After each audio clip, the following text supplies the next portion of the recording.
Hello welcome दोस्तों, स्वागत करता हूँ फिर से आप सबको आपके अपने इस चैनल में। तो गाइस इस वीडियो के ऊपर पूरा डिटेल्स में डिस्कस करेंगे बिटकॉइन के बारे में। साथ ही हम यहाँ पर डिटेल्स में बात करेंगे वाजरेक्स के बारे में, और एज यूजुअल इस वीडियो के ऊपर पूरा डिटेल्स में डिस्कस करेंगे कि अभी इस टाइम पे वाजरेक्स के ऊपर क्या हो रहा है, ठीक है। और साथ ही में हम यहाँ पर बात करेंगे शॉर्ट एंड सिंपल वे में हैमस्टर के बारे में, और यहाँ पर हैमस्टर के ऊपर एंड ऑफ दिस वीडियो में बात करूँगा। सबसे पहले मैं इंपॉर्टेंट जो इशूज़ है उनके ऊपर डिस्कस करूँगा, ठीक है। बाकी अगर आपको हैमस्टर के ऊपर जानकारी चाहिए तो उसके लिए आप वीडियो को एंड से देखना स्टार्ट कीजिए, और बाकी अगर आपको BTC एंड वाजरेक्स के बारे में जानकारी चाहिए तो स्टार्टिंग से मैं उसके ऊपर ही डिस्कस करूंगा। बाकी वीडियो में आगे बढ़ने से पहले अगर आपने अभी तक हमें ट्विटर में एंड टेलीग्राम पे ज्वाइन नहीं किया है तो लिंक आपको डिस्क्रिप्शन में मिल जाएगा, वहाँ पे जाकर आप जरूर से ज्वाइन कर सकते हो। बिल्कुल फ्री ऑफ कॉस्ट है। अगर आप ज्वाइन करना चाहते हो तो जरूर से जाकर आप अपने एंड से भी जरूर से ज्वाइन कर सकते हो, ठीक है।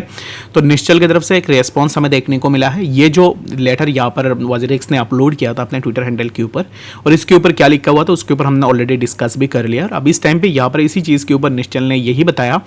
कि अब इस टाइम पे ना हम यहाँ पर जो बोट्स है वो आपको क्यों देनी चाहिए, उसके ऊपर उसने यहाँ पर सिर्फ एक रेस्पॉन्स दी है। और इसका रिप्लाई आया है 3-4 दिन के बाद उसने एक रिप्लाई दी हुई है। और अब इस टाइम पे उसके पास कोई भी ऐसा आंसर नहीं है कि विड्रॉल कब स्टार्ट होगी, और ये जो जितने भी रेलिवेंट क्वेश्चंस हैं उन क्वेश्चंस के ऊपर अभी तक उसके तरफ से कोई भी अपडेट्स हमें देखने को नहीं मिले हैं, ठीक है। अगर हम बात करें वाजरेक्स के हैकर के बारे में तो जिसने भी हैक किया होगा, हमें नहीं पता कि एग्जैक्टली किसने हैक की है। बाकी यहाँ पर क्या होता है कि वो रेगुलर बेसिस में अपने इथेरियम्स को ट्रांसफर कर रहा है टोर्नाडो कैश के ऊपर। आज के डेट में भी अगर आप देखोगे तो आज के दिन भी उसने 500 के आसपास इथेरियम को टोर्नाडो कैश के ऊपर ट्रांसफर किया। और टोर्नाडो कैश एक्चुअल में होता क्या है, अगर आप में से किसी को नहीं पता है तो मैं आपको बता देता हूँ। लेट्स सपोज कि आपने यहाँ पर अपने कोई भी फंड्स टोर्नाडो कैश के ऊपर ट्रांसफर किया, ठीक है। तो टोर्नाडो कैश के ऊपर ट्रांसफर करने के बाद आप टोर्नाडो कैश के ऊपर जब ये अमाउंट ट्रांसफर कर दोगे, उसके बाद इस पर्टिकुलर अमाउंट को आप किसी भी एक्सचेंज के ऊपर लेके जाओगे तो वहाँ पे किसी को पता नहीं चलेगा कि एग्जैक्टली इस पर्टिकुलर पेमेंट का ओरिजिन कहाँ है, ये किससे पेमेंट आई हुई है, इसका कोई भी डिटेल्स किसी को नहीं मिलेगी। यानी कि जो हैकिंग का जो पैसा है, जो इलीगल पैसे होते हैं, उन पैसों को क्या किया जाता है कि टोर्नाडो कैश के ऊपर अगर आप डालते हो, वहाँ से अगर आप उसको एक्सचेंज पे लेके जाते हो, इन दैट केस कोई भी आपको नहीं पकड़ पाएगा कि ये एग्जैक्टली पैसे कहाँ से आए हुए हैं और ये किसका पैसा है, ठीक है। इसलिए क्या होता है कि हमेशा हैकर्स यही करते हैं, जो भी फंड्स होते हैं उन फंड्स को वो टोर्नाडो कैश के ऊपर डालते हैं और उसके बाद वहाँ से ग्रेजुअली अमाउंट को यहाँ पर अपने एक्सचेंजेस के ऊपर ट्रांसफर करते हैं। यानी कि आप इन शॉर्ट ऑफ कह सकते हो कि यहाँ पर ब्लैक मनी को व्हाइट करते हैं क्रिप्टो के अंदर। टोर्नाडो कैश के ऊपर ट्रांसफर करेगा, उसके बाद अमाउंट को वापस लेगा अपने एक्सचेंजेस के ऊपर, ठीक है। तो राइट नाउ अगर आप देखोगे तो बाइनेंस एंड वाजरेक्स को लेकर अभी इस टाइम पे एक मिशअप चल रहा है, जो कि यहाँ पर लोग अभी इस टाइम पे बोल रहे हैं कि वाजरेक्स बाइनेंस से हेल्प मांग रहा है, जो भी अभी इस टाइम पे हुई है उसको लेकर, ठीक है। तो इन दैट केस अगर आप देखोगे, अगर बाइनेंस वाजरेक्स को अगर एक्वायर करता है तो इट्स अ गुड थिंग, वो हो सकता है कि उसको एक्वायर कर ले आने वाले टाइम में। बट अभी इस टाइम पे देखोगे जो फंड्स हैक हुए हैं लोगों के, जैसे कि आपके हैक हुए हैं और बाकी जितने भी लोगों के अभी इस टाइम पे फंड्स फंसा हुआ है, इसका जो सॉल्यूशन है ना, वो सॉल्यूशन आज तक वाजरेक्स की तरफ से हमें देखने को नहीं मिली है। यानी कि वाजरेक्स इस चीज़ के ऊपर बात ही नहीं करना चाह रहा है कि अब इस टाइम पे लोगों को सॉल्यूशन दिए जाए, या फिर लोगों को जो रेलेवेंट क्वेश्चंस होते हैं, जो रेलेवेंट चीज़ें होती है उनके ऊपर आंसर दिए जाए। ऐसा बिल्कुल भी कुछ भी यहाँ पर इनपुट हमें देखने को नहीं मिल रहा है। अगर आप यहाँ पर इस टाइम पर भी देखोगे ना, तो ऑलरेडी अगर आप निश्चल के हैंडल को भी देखोगे तो पहले ये क्या कर रहा था कि ब्लेम गेम खेल रहा था कि इसको ब्लेम करो, उसको ब्लेम करो, ताकि लोगों का जो यहाँ पर अब इस टाइम पे ध्यान है ना उस चीज़ से डाइवर्ट हो जाए और लोग उस पर्टिकुलर चीज़ के ऊपर बात बिल्कुल भी ना करें, ठीक है। और उसके बाद अगर आप देखोगे तो यहाँ पर इस टाइम पे अगर आप देखोगे ना, तो इसके ना खुद के कुछ बॉट्स भी है जो उसके सपोर्ट में हमेशा बात करते हैं। अब इस टाइम पे ये जो पर्टिकुलर स्टेटमेंट है, इसमें मैं अगर आपको दिखाऊँ तो इसमें ना यहाँ पर किसी ने एडीवाई को यहाँ पर टेक किया है, dear Eddie by in 2022 Nishchal clearly से Binance charges all the fees of crypto trading crypto withdrawals, एडीवाई रिप्लाई थैंक्स फॉर क्लियरिंग। तो अब इस टाइम पे देखोगे, अगर यहाँ पर बाइनेंस 2022 से यहाँ पर वाजरेक्स का प्रॉफिट ले रहा था, वाजरेक्स का सब कुछ चीज़ें ले रही थी, इन दैट केस उस टाइम पे क्यों इस चीज़ को हाईलाइट नहीं की गई है कि अगर बाइनेंस आपसे प्रॉफिट ले रहा है, बाइनेंस आपके पैसे ले रहा है, तो इन दैट केस आपको भी तो लोगों को बोलना चाहिए कि देखो अब इस टाइम पे बाइनेंस के हाथ में पूरे कंट्रोल्स है और बाइनेंस अब इस टाइम पे इस चीज़ को देखेगी। बट अभी इस टाइम पे देखोगे तो इस चीज़ के ऊपर कुछ भी यहाँ पर ना हमें बताया नहीं गया है। और 2022 के बाद ये जो अब इस टाइम पे जिसने भी ये पोस्ट किया है ना, तो मुझे नहीं पता कि ये हो सकता है कि निश्चल का दूसरा अकाउंट भी हो, बाकी कुछ भी हो सकता है, मुझे नहीं पता है। बट अभी इस टाइम पे देखोगे तो लोगों का जो ध्यान है ना वो भटकाने के लिए, लोगों को डिस्ट्रैक्ट करने के लिए ऐसे बहुत सारे अकाउंट्स आपको देखने को मिल जाएंगे जो फालतू के क्वेश्चंस ना यहाँ पर अराइज करेंगे कि बाइनेंस को इस चीज़ में लाओ, बाइनेंस को बताओ कि हमें अब इस टाइम पे पैसे देने के लिए।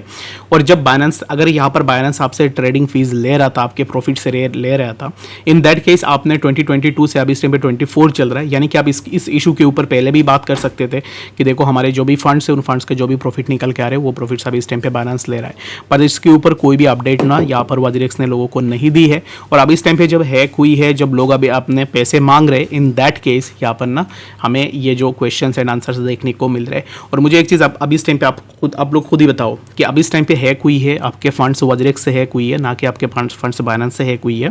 तो अब इस टाइम पे आप वजीरेक्स को ही ब्लेम करोगे ना इन दैट केस कि पैसे आपसे गए हैं, आप हमारे पैसे रख रहे थे, रिस्पॉन्सिबिलिटी आपकी थी कि आप हमारे पैसे को रख दो, बट आपने क्यों हमारे पैसे सेफली नहीं रखे। तो यही अभी इस टाइम पे क्वेश्चन है जो अब अभी हम सबको इस चीज़ को पूछनी चाहिए। और बाकी अगर आप देखोगे, अगर आप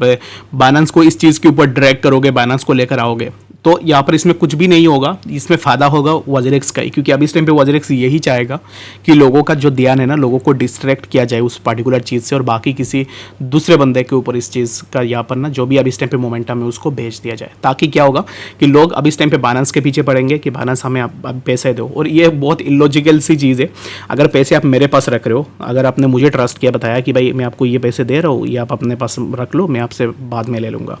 जब आप मेरे पास पैसे लेने आते हो, मैं तो अगर बोलता हूँ कि नहीं XYZ ये जो बंदा है ना, इसने आपके पैसे रख लिए थे पहले से, तो ये चीज़ मैंने आपको पहले नहीं बताई थी और अभी इस टाइम पे ये पैसे नहीं दे रहा है, तो मैं आपको अभी इस टाइम पे क्या बताऊँ। तो सिमिलर काइंड ऑफ चीज़ें हो रही है। बाकी इन चीज़ों से डिस्ट्रैक्ट होने से अच्छा है कि आप अपने एंड से ज़रूर से देखो। एंड वजीरेक्स अब इस टाइम पे जो भी कर रहा है लोगों के साथ वो बहुत गलत है। अगर आप देखोगे तो लोगों का खुद का हार्ड अर्न मनी है, वो पैसे भी अभी इस टाइम पे नहीं दे रहा है। तो अभी इस टाइम पे मैं आप सबको यही रेकमेंड करूंगा कि बाइनेंस को अगर आप ड्रैग करना चाहते हो, बाइनेंस के ऊपर ड्रैग अभी इस टाइम पे इसलिए नहीं होगी, रीजन बिंग पैसे आपने वजीरेक्स में रखे थे ना कि आपने बाइनेंस पे रखा था। तो इन दैट केस आपको यही देखना चाहिए। और जितने भी पेड एंड बॉट अकाउंट्स है, ये बहुत ज़्यादा डिस्ट्रैक्ट करने की कोशिश करेंगे लोगों को, क्योंकि उनका काम यही होता है कि लोगों को असली जो मुद्दे हैं ना उससे लोगों को डिस्ट्रैक्ट करो, ताकि आपको यहाँ से फ़ायदा मिल जाए। ठीक है, बाकी आप अभी इस टाइम पे जो भी करना चाह रहे हो तो वो आप अपने अकॉर्डिंग ज़रूर से देखना। और मैं ये चीज़ पहले से भी बता के आ रहा हूँ, क्योंकि अगर आप देखो एक एक्सचेंज का रेवेन्यू 100 मिलियन से ऊपर एक एक्सचेंज अगर कमाती है पैसे 2022 फाइनेंशियल ईयर में, एक्सचेंज का रेवेन्यू था लास्ट ईयर में, तो आज के डेट में अगर किसी को 10 भी रुपये दे दो ना, तो वो आपके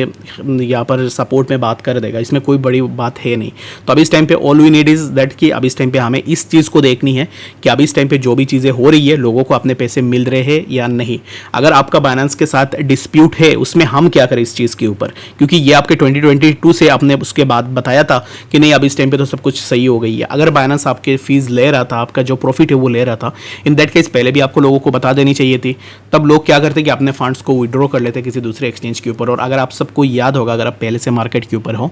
तो बाइनेंस ने लास्ट एक बार बताया था ना कि उस टाइम पे मैंने भी अपने फंड्स को बाइनेंस पे ट्रांसफर कर दिया था, अराउंड 70% के आसपास मैंने फंड्स को बाइनेंस में ट्रांसफर कर दिया था। तो सीजी ने यही बताया था कि अभी इस टाइम पे ना आप अभी इस टाइम पे अपना जो फंड्स है वो फंड्स वजीरेक्स से बाइनेंस के ऊपर डायरेक्टली ट्रांसफर कर सकते हो। तो अभी इस टाइम इन दैट टाइम क्या है ना कि बहुत सारे लोगों ने अपने फंड्स को ट्रांसफर भी कर लिया है वजीरेक्स से बाइनेंस के ऊपर। तो उसके बाद से यहाँ पर वजीरेक्स को बताना चाहिए था ना कि अभी इस टाइम पे ये चीज़ें हो रही है, इन चीज़ों को आप ज़रूर से देख सकते हो। बट बाकी इसके ऊपर भी कोई भी अपडेट्स नहीं दिए गए हैं। ठीक है, तो बाकी ये चीज़ आप अपने एंड से ज़रूर से देखना। और मैं अभी इस टाइम पे यही बोलूँगा कि डिस्ट्रैक्ट होने की कोई भी ज़रूरत है नहीं, क्योंकि फंड्स वजीरेक्स के पास था, तो WazirX should take the responsibility of that, ना कि अभी इस टाइम पे बाइनेंस के पीछे हम पड़ जाए। और बाइनेंस के पीछे अगर हम अभी इस टाइम पे जाएंगे, दैट मीन्स कि जो पैसे है, जो ओरिजिनल चोर है, जिसके पास जो अभी इस टाइम पे हमारे पैसे नहीं दे रहे, उससे ना हम अपने माइंड को और अपने जो भी यहाँ पर बात है उसको डाइवर्ट नहीं कर सकते। बाकी आपको क्या लगता है इस चीज़ को लेकर, वो आप मुझे कमेंट सेक्शन में ज़रूर से बता सकते हो। ठीक है, तो अभी बात करते हैं यहाँ पर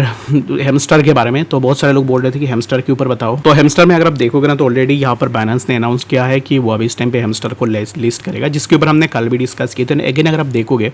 तो research unveils Hamster Kombat tokenomics 70% of player rewards. तो अभी इस टाइम पे जो 75% प्लेयर का जो रिवार्ड होगा उसके ऊपर उन्होंने डिटेल्स में बताया हुआ है। Binance research has just dropped a crucial report on the tokenomics. और यहाँ पर ये जो पार्टिकुलर टोकेनोमिक्स है, इसके अंदर अगर आप देखोगे तो इनिशियल जो सर्कुलेटिंग सप्लाई रहेगा वो रहेगा 64.375 बिलियन टोकन्स के आसपास। तो इतना ज़्यादा टोकन है, क्या ही मैं बताऊँ आपको। जहाँ पर at Binance listing allocation breakdown, और उसमें यहाँ पर 60% प्लेयर रिवार्ड रहेगा सीजन 1 में। उसके बाद यहाँ पर रहेगी 15% के आसपास जो है प्लेयर रिवार्ड रहेगा सीजन 2 के लिए। Continued incentives for ongoing players engagement in the subsequent season, यानी कि 15% जो फंड्स उसको होल्ड किया जाएगा, आने वाले टाइम में जो भी गेम खेलेगा उसको यही अमाउंट दिए जाएंगे। 3% बाइनेंस लॉन्च पूल पे रहेगा, जो कि token distributed through Binance launch pool to incentivize staking and liquidity provision, यानी कि जो भी यहाँ पर बाइनेंस लॉन्च पूल के ऊपर अब इस टाइम पे स्टेक करेगा तो उस चीज़ के लिए 3% टोकन्स को एलोकेट किए जाएंगे, 4% रखा जाएगा लिक्विडिटी के लिए, एंड बाकी जो 8% रहेगा वो रहेगा डेवलपमेंट टीम, यानी कि जो भी डेवलपर्स है जो भी अब इस टाइम पे हैमस्टर के ऊपर काम करे तो उनके लिए 8% के फंड्स एलोकुमुलेट किए जाएंगे। 4% फंड्स जाएंगे मार्केटिंग के लिए, जो भी प्रोजेक्ट्स होते हैं उनका मार्केटिंग के लिए पैसे भी तो लगेंगे ना, तो उसमें 4% यूज़ होंगे, और 6% होंगे पार्टनरशिप एंड ग्रांट्स, जो कि अब इस टाइम पे जो भी पार्टनरशिप्स होंगे उनको 6% के आसपास टोकन्स दिए जाएंगे। तो अब इस टाइम पे बाइनेंस क्यों हैमस्टर को लिस्ट कर रहा है, उसके पीछे क्या रीज़न है, और अब इस टाइम पे यहाँ से बाइनेंस का क्या फ़ायदा है, उसके ऊपर अगर हम बात करें तो बाइनेंस इसलिए लिस्ट कर रहा है, रीज़न बिंग बहुत सारे लोग आएंगे बाइनेंस के एक्सचेंज के ऊपर जहाँ पर लोग ट्रेड करेंगे, लोग हैमस्टर के चलते हुए और भी बाकी चीज़ों के ऊपर ट्रेडिंग करेंगे, जिसके कारण बाइनेंस ने इसको एज ए अपॉर्चुनिटी देखा और जिसके कारण बाइनेंस ने इसको लिस्ट भी करके रखा हुआ है अपने एक्सचेंज के ऊपर। ठीक है, तो बाकी उससे ज़्यादा कुछ है नहीं, क्योंकि एक्सचेंजेस का भी फ़ायदा होता है जब कोई भी ज़्यादा हाइप वाला कॉइन्स अगर एक्सचेंज में लिस्ट होती है तो इन दैट केस एक्सचेंज यहाँ से एक अच्छा सा बेनिफिट भी करती है। तो बाकी आई होप कि आप सबको पता लग गया होगा, और अगर आप अभी इस टाइम पे हैमस्टर में काम कर रहे हो तो मैं आप सबसे यही रिकमेंड करूँगा कि अगर आप हैमस्टर में काम भी कर रहे हो, अगर आपके पास बहुत ज़्यादा टोकन्स भी है